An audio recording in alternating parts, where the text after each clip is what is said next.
Welcome to the Season 3 recap of For All Mankind. It is now 1992. Karen and Ed have divorced, and Karen is launching an orbital space hotel, Polaris, with Sam Cleveland. Molly, now completely blind, is in charge of the astronaut program and must choose between Ed or Daniel to lead the Mars expedition. Margot is head of NASA, and she and Sergey secretly help each other with their respective space programs. Space junk from a failed North Korean rocket damages a thruster on Polaris, causing its spin to accelerate and eventually tear the hotel apart. Ed is injured in the ensuing evacuation attempt and Sam is killed, but Danny manages to save Polaris after performing a spacewalk to shut off the damaged thrusters. Karen sells Polaris to Dave Ayesa, the founder of the Helios Aerospace, which wants to use it in their own commercial Mars mission. At NASA, Molly offers their first crewed Mars mission to Ed, with Daniel as backup commander. Dave agrees and also offers Karen a job, which she accepts. Dave blindsides NASA by announcing live on TV that Helios will repurpose Polaris as Phoenix to be the first to reach Mars with Ed as its mission commander. Kelly returns from Antarctica and asks Daniel for the biologist's position on NASA's crew, and she agrees. Karen offers Aleida a job at Helios, but she declines and becomes NASA's flight director. Bill Strasser joins Helios as flight director. 2 years later, Ellen is president of the United States and all three missions have left for Mars: Phoenix from Earth orbit, Sojourner 1 from Jamestown, and the Soviet Mars 94 from Baikonur. In deep space, all three spacecraft are headed towards Mars, with Phoenix far ahead. Sojourner 1 overtakes them by deploying solar sails.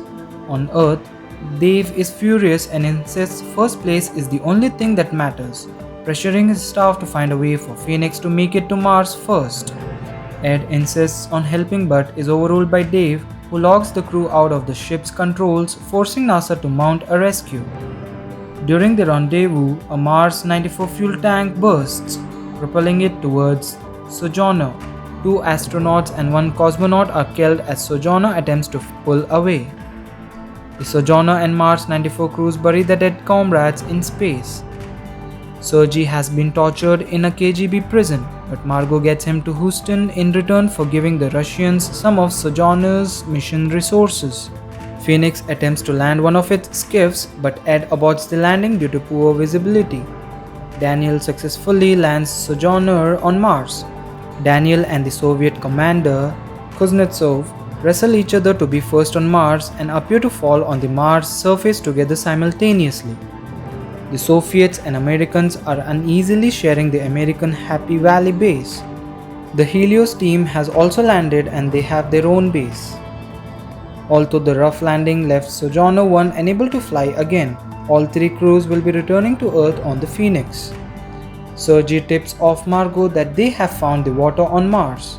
A partner of Larry's is indiscreet to a reporter about their homosexual relationship. The Soviet team in Houston relocate to Helios, and Sergey is returned to the Soviet Union.